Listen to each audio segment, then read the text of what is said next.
For years, I suffered in silence, wondering why my business dream of creating a great salon, of being an active member of the community, of having a great training program, of being inside or on the cover even of Salon Today magazine as a top 200 winner, all these things I had dreams of becoming, and it felt like a nightmare.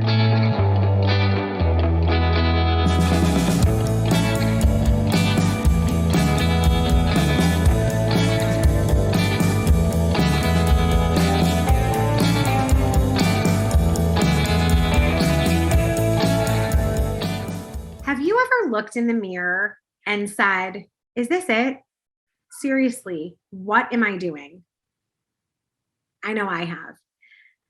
For years, I suffered in silence, wondering why my business dream of creating a great salon, of being an active member of the community, of having a great training program, of being inside or on the cover even of Salon Today magazine as a top 200 winner, all these things I had dreams of becoming, and it felt like a nightmare.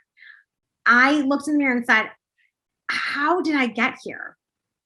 I was very clear from the beginning that I wanted to create an environment that was nourishing and kind and that served others. And I had not taken care of myself. I had overworked myself into oblivion. I had taken on far more responsibility for other people's lives that they should have needed to take for themselves. So that was like greedy and selfish of me as a leader. So I did so many things absolutely wrong, failed so miserably, looked in the mirror and was like, are you kidding me? It wasn't until a few days later that I was laying on the floor, hiding between my laundry room and my garage because I could not let my family see. I was bawling my eyes out because I'm like, this is horrible.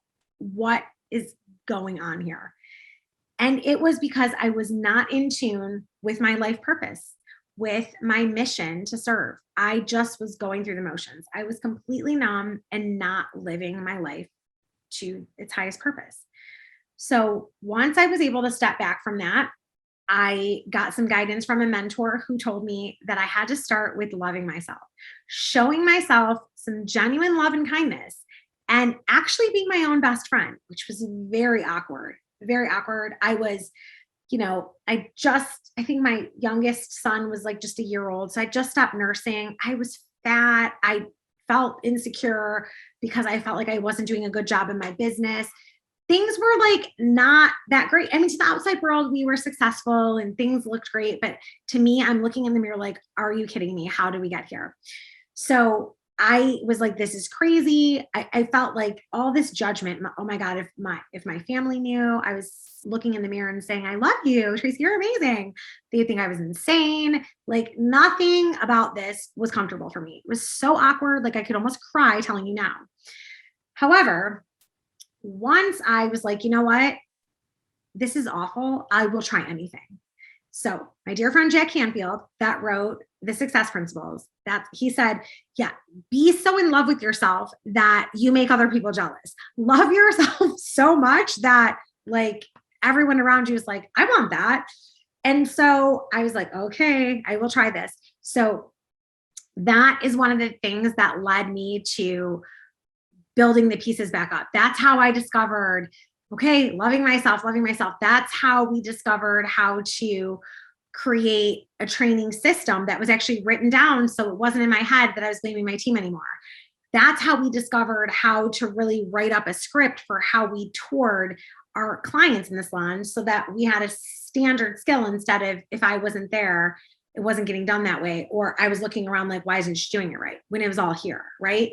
That is when we came up with a laid out structured training module. So when we hired people, we were able to put them through. That's how we got our team involved and people taking ownership of their pieces of our culture, becoming guardians of culture. So that is what led to us truly becoming a salon company. It started with me being kind to myself and showing myself some self-love. Once I did that, it started with two things. I stopped hitting snooze.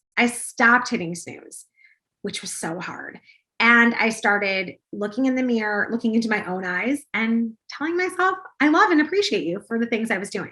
So it would be little things like, I really appreciate that you stuck to your guns and did not compromise your values when you interviewed people today.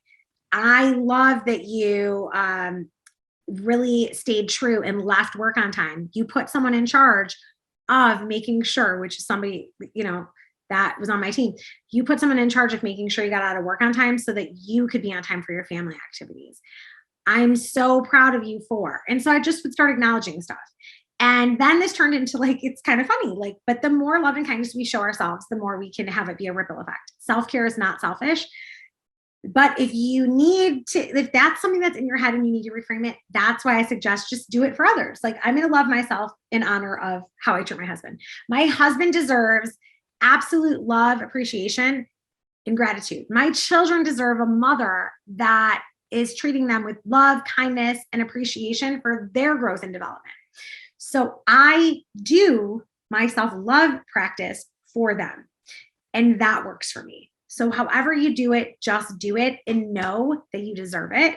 So I created this workbook. It's the guide to self-love and self-care. It takes you through a daily process, a daily assessment.